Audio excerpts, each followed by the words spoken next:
Hey there, how's life? I hope you are doing okay. Welcome back again to my channel.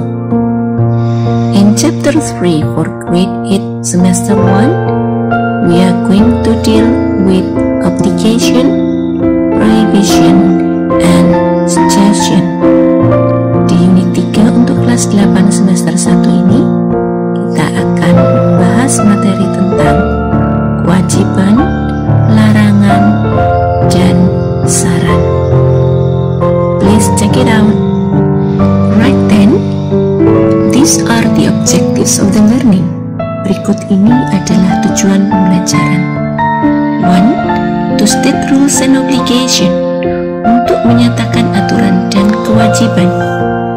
2. To state prohibition, untuk menyatakan ungkapan larangan. And 3. To give suggestions, untuk memberikan saran. Well, my listeners, let's start with the first expression about obligation. Mari kita awali dengan ungkapan yang pertama, yaitu ungkapan tentang kewajiban atau keharusan. In this case, we are using the words must and have to or has to. Dalam hal ini, kita menggunakan kalimat dengan kata must, have to, atau has to, yang artinya harus. Well, let's now see the examples in the sentences.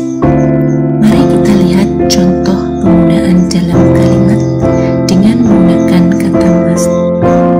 There are two big groups, ada dua kelompok besar, satu yang bercetak hitam dan dua yang bercetak hijau. Let's see, mari kita lihat. Untuk yang bercetak hitam, students must wear uniform to school.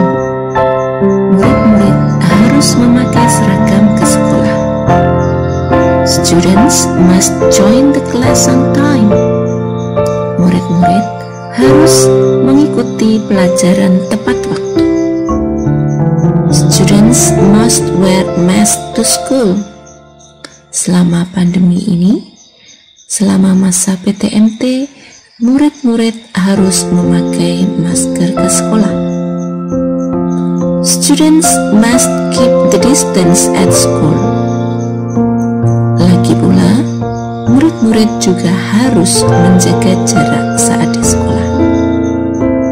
Next rules, untuk aturan-aturan yang selanjutnya, students must obey what our parents and teachers say. Murid-murid harus mematuhi apa yang orang tua kita dan guru kita katakan. And then, students must keep the classroom clean and tidy. Murid-murid harus menjaga kebersihan dan kerapian kelas. Di kelompok pertama ini, we can see the pattern. Kita bisa melihat pola kalimatnya. For the subject is the word students. Untuk subjek kalimat, masing-masing adalah students, yakni murid-murid. Kenapa? Karena yang kita bahas adalah aturan sekolah. About school rules, maka target yang diharapkan adalah murid-murid. Setelah subjek, we can see the word must. Setelah penggunaan subjek students, kita bisa melihat kata must yang artinya harus. And then, let's focus on the words after the word must. Mari kita fokus ke kata setelah kata must. Di situ ada wear, join, keep, and obey. Dari contoh-contoh tersebut bisa ditarik kesimpulan bahwa setelah penggunaan kata must diikuti verb base atau kata kerja dasar tanpa imbuhan apapun, baru kemudian diikuti oleh objek atau komplement pelengkap. Well, now let's see to the second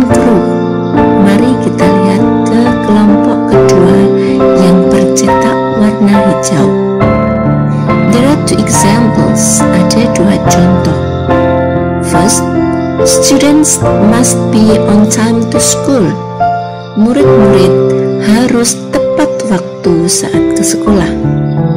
And the second one, students must be diligent to study. Murid-murid harus rajin belajar. Let's see the pattern of those sentences. Mari kita lihat pola dari dua kalimat tersebut. Murid-murid harus tepat waktu. Subjek kalimat itu adalah students, diikuti kata must sebagai kata kerja bantu. Namun mari kita lihat, sebagai objek atau komplement dari kalimat itu ada phrase on time, tepat waktu, yang mana merupakan salah satu bentuk adverb atau kata keterangan. So, di antara kata must dan adverb tersebut kita tambahi kata be. Untuk bentuk kedua, setelah students sebagai subjek kalimat diikuti must dan kata diligent yang artinya rajin merupakan kata sifat, maka di antara must dan adjektif atau kata sifat itu juga disisipi kata be. Jadi untuk kelompok yang kedua ini adalah kelompok kalimat nominal tanpa menggunakan verb atau kata kerja sebagai predikat kalimat, tetapi menggunakan nominal berbentuk adjektif atau kata sifat maupun kata keterangan. Now let's continue to the use of the word must in positive, negative, and interrogative sentences. Baiklah, mari kita lanjutkan penggunaan kata must dalam kalimat positif, negatif, maupun kalimat tanya. In positive sentence, dalam sebuah kalimat positif, students must wear a mask to school.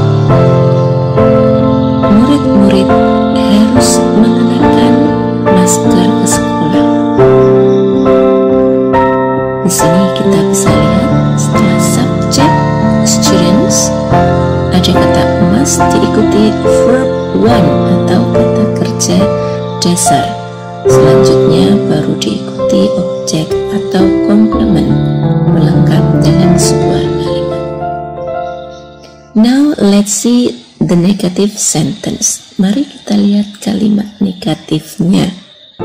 Students mustn't atau must not wear a mask to school. Di sini dapat ditarik pola setelah subjek students kita menggunakan kata mustn't yang merupakan kependekan dari must not diikuti verb one, dalam hal ini adalah kata wear atau memakai, baru diikuti objek atau komplement a mask to school. And what about the interrogative sentence? Lalu bagaimana dengan kalimat tanya? Kata must kita letakkan di awal kalimat, baru diikuti subjek kalimat dan kata kerja, menjadi must students wear a mask to school? Haruskah murid-murid memakai masker ke sekolah? Jawabannya bisa dua. Yes, they must, or no, they mustn't. Jawabannya bisa ya harus atau tidak, mereka tidak harus. That was a verbal sentence. Itu tadi contoh penggunaan untuk kalimat verbal, yakni kalimat yang predikatnya merupakan verb atau kata kerja. Now, let's see the nominal sentence. Mari kita lihat bentuk kalimat nominal. For positive sentence, untuk kalimat positif, Students must be diligent to study. Murid-murid harus rajin belajar. Subjek kalimat adalah students, diikuti model atau kata kerja bentuk must, ditambah kata be sebelum penggunaan diligent sebagai adjektif atau kata sifat.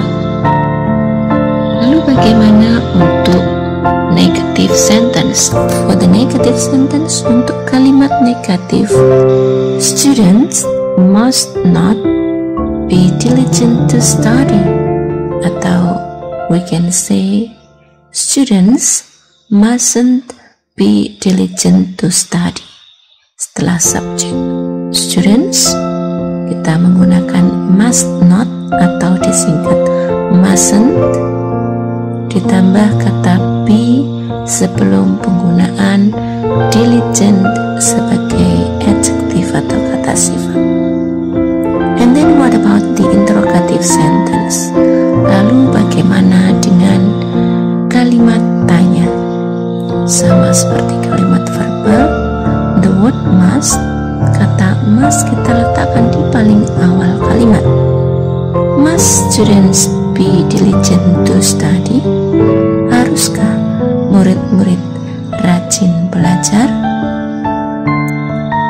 There are two possibilities to answer. Ada dua kemungkinan dalam menjawab. Yes, they must. Ya, mereka harus. Or no, they mustn't. Tidak, mereka tidak harus.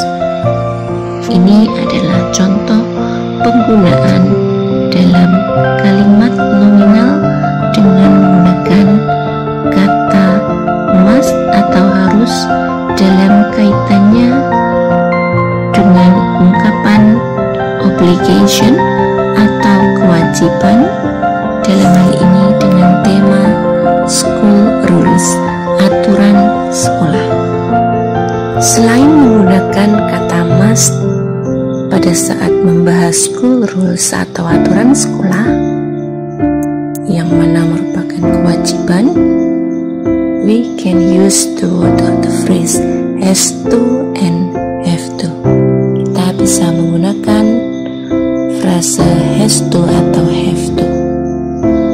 Has to digunakan untuk subjek orang ketiga tunggal. Mari kita lihat contoh penggunaan dalam kalimat positif, negatif, dan tanya. For positive sentence, Rani has to arrive at home before 6 p.m. Rani harus tiba di rumah sebelum pukul 6 petang. Subjek kalimat Rani, orang ketiga tunggal, diikuti has to dan verb bentuk dasar atau bentuk satu. Now, what about the negative sentence? Lalu bagaimana dengan kalimat negatif? Rani doesn't have to arrive at home before 6 p.m. Subjek Rani diikuti kata doesn't have to. Kemudian dilanjutkan dengan arrive sebagai kata kerja bentuk dasar dan objek atau complement. And now the interrogative sentence. Untuk kalimat tanya, kita awali dengan bentuk does di awal kalimat menjadi does Rani have to arrive at home before 6 p.m. Apakah Rani harus tiba di rumah sebelum pukul 6 petang? The possibilities to answer are, kemungkinan untuk menjawabnya adalah yes, she does, or no, she does not. Ya atau tidak. Meanwhile, sedangkan have to digunakan untuk subjek kalimat orang pertama tunggal atau I, saya. Orang kedua tunggal dan jamak atau you, kamu. Dan orang ketiga jamak, students, teachers, teenagers, dan lain sebagainya. Subjek orang ketiga dalam bentuk jamak. Lalu bagaimana penggunaannya dalam kalimat? Let's see the example. Mari kita lihat contohnya. Students have to wear a mask to school. Untuk kalimat positif, murid-murid harus memakai masker ke sekolah. Students sebagai subjek diikuti have to wear, harus memakai. Di sini kata kerja juga dalam bentuk satu. And then how about the negative sentence? Bagaimana dengan kalimat negatif? For the negative sentence, we can say students don't have to wear a mask to school. Karena subjek kalimatnya jamak, kita menggunakan kata bantu don't untuk bentuk negatif. Dan selanjutnya untuk kalimat tanya, kata do dipindah di bagian awal kalimat menjadi do students have to wear a mask to school? Apakah murid-murid harus mengenakan masker ke sekolah? Karena diawali dengan kata bantu do, maka kemungkinan jawabannya ada dua. Yes, they do, or no, they do not, atau no, they don't. Is that clear, students? Apakah jelas, anak-anak? Well, my dear listeners, let's continue to the second expression that is about prohibition. Mari kita lanjutkan dengan ungkapan yang kedua, yaitu ungkapan tentang larangan. In this case, we are using the words must not atau disingkat mustn't, yang artinya tidak boleh atau dilarang. Jadi dalam hal ini kita akan berlatih menggunakan kata mustn't atau must not untuk menyatakan sebuah larangan. Penjelasannya sama persis dengan ungkapan obligation atau ungkapan kewajiban.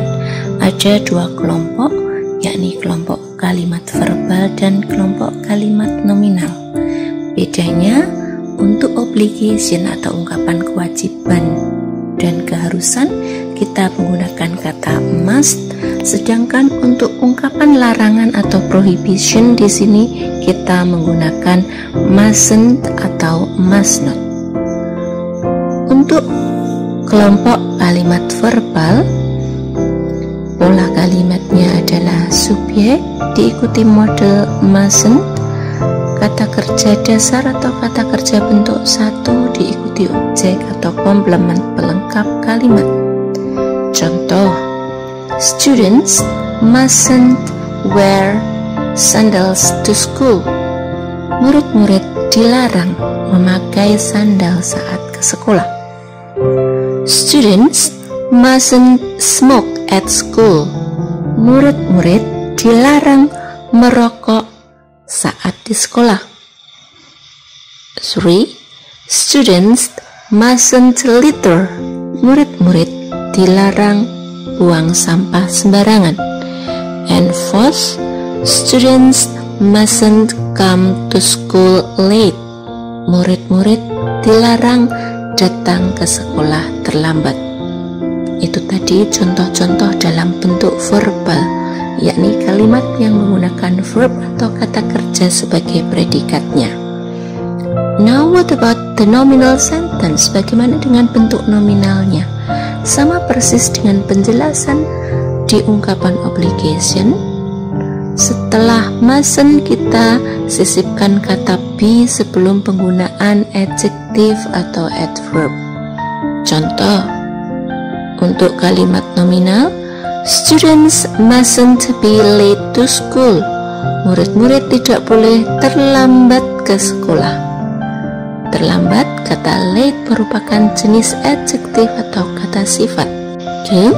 Students mustn't be lazy to study.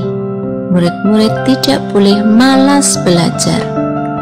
3. Students mustn't be noisy during the lesson.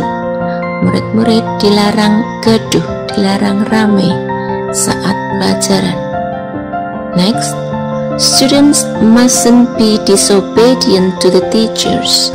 Murid-murid dilarang tidak patuh, tidak hormat pada para guru. And then, students mustn't be impolite to others. Murid-murid tidak boleh bersikap tak sopan pada yang lainnya.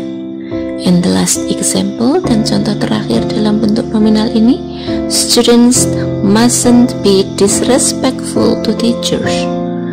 Tentu saja murid-murid tidak boleh mempunyai sifat tidak sopan, tidak hormat kepada bapak ibu guru. Nah, dapat ditarik kesimpulan setelah subjek students dan kata mustn't, sebelum adjektif seperti late, lazy, noisy, disobedient, impolite, disrespectful, kita sisipi kata be. Mudah bukan? Nah, selain menggunakan mustn't atau must not untuk ungkapan prohibition atau larangan, kita juga bisa menggunakan beberapa bentuk berikut ini.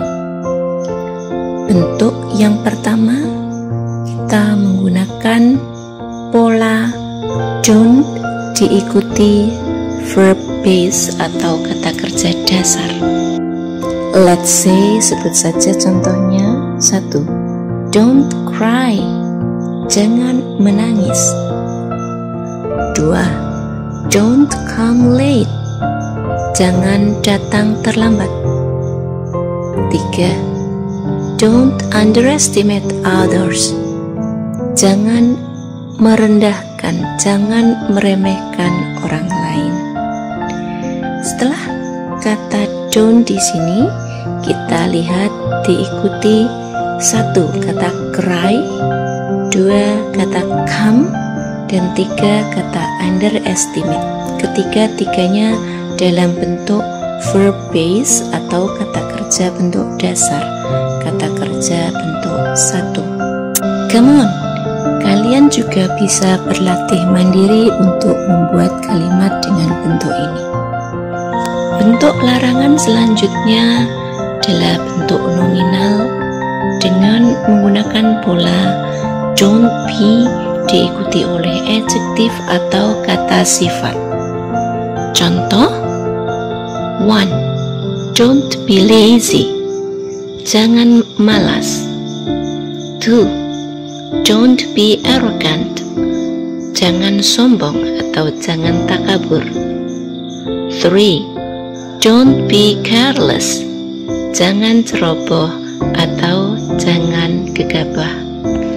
Jadi untuk kata sifat lazy, malas, arrogant, sombong, careless, ceroboh atau gegabah, diawali dengan don't be untuk membuatnya menjadi ungkapan prohibition atau larangan. Silahkan, kalian juga bisa berlatih membuat kalimat atau ungkapan larangan dengan bentuk ini. Okay, now let's see the next pattern. Mari kita lihat pola selanjutnya. Kita sering melihat pola ini di berbagai tempat-tempat umum, yakni penggunaan ungkapan larangan dengan pola no diikuti verb ing atau gerund, diikuti kata kerja berbentuk ing atau diimbuhi ing, atau yang familiar kita sebut dengan istilah gerund. Contoh 1. No littering, dilarang buang sampah sembarangan. 2. No smoking. Kita bisa melihat kalimat ini banyak terdapat di pom-pom bensin yang artinya dilarang merokok. 3. No cheating during exam. Dilarang berbuat curang selama ujian atau selama tes. Kalian juga bisa menyebutkan contoh-contoh yang lainnya. Misalnya yang lagi marak di sekolah, kita menggunakan istilah no bullying. Jadi saat di sekolah tentu saja dilarang adanya perundungan atau kegiatan bullying terhadap sesama siswa. Well, my dear listeners, let's continue to the third expression about suggestion. Mari kita lanjutkan ke ungkapan yang ketiga, yakni ungkapan memberi saran. In this case, we are using the word should. Dalam hal ini kita menggunakan kata should yang berarti seharusnya. Let's check it out. Oke, mari kita lihat contoh penggunaan dalam kalimat. Just in case the situation is, while studying, Dian is sick. She looks pale. Kita ambil saja contoh situasinya. Saat belajar, Dian terlihat sedang sakit. Wajahnya tampak pucat. Dari kondisi ini, sebagai teman Dian, kita bisa menyatakan berbagai saran dengan menggunakan kata should atau seharusnya, seperti kalimat-kalimat berikut ini. 1. Dian, you should go to the sick bay. Dian, sebaiknya kamu ke UKS saja. 2. Dian, you should ask teacher's permission to go home. Dian, sebaiknya kamu minta izin guru untuk pulang. And the third example, Dian, you should see the school's doctor. Dian, kamu seharusnya menemui dokter sekolah. Ketiga contoh kalimat ini digunakan untuk menyarankan seseorang atau memberi saran pada seseorang dengan menggunakan kata should yang artinya seharusnya. Nah, karena kata should ini juga berfungsi sebagai models atau kata kerja bantu, seperti halnya penggunaan can, will, must, maka bentuk polanya sama. Setelah subjek dan kata bantu should diikuti verb base atau kata kerja dasar, kata kerja bentuk pertama. Mudah bukan memahaminya? Okay, now let's continue to the use of the word should in positive, negative, and interrogative sentences. Mari kita lihat penggunaan kata should dalam pola kalimat positif, negatif, dan please pay attention to these sentences. For positive sentence, untuk kalimat positif, we should be obedient to our parents. Seperti penjelasan saya sebelumnya tadi, untuk penggunaan kalimat nominal, karena di sini kita tidak menggunakan verb, maka kita menyisipkan kata be sebelum kata sifat obedient. We should be obedient to our parents. Kita seharusnya patuh pada orang tua kita. For the negative sentence, kita tinggal tambah kata not sehingga menjadi should not atau disingkat shouldn't. Kalimat kita akan menjadi be obedient to our parents. Kita tidak seharusnya patuh pada orang tua kita. And how about the interrogative sentence? Bagaimana dengan kalimat tanya? Tentu saja kita meletakkan kata should di bagian awal kalimat sehingga menjadi should we be obedient to our parents? Seharusnyakah kita patuh pada orang tua kita? Yes, of course. Ada dua kemungkinan jawaban. Yes, you should. Atau no, you should not. Nah, sebagai tambahan pengetahuan, kata should bisa digantikan dengan ought to. Dua-duanya bisa bermakna seharusnya.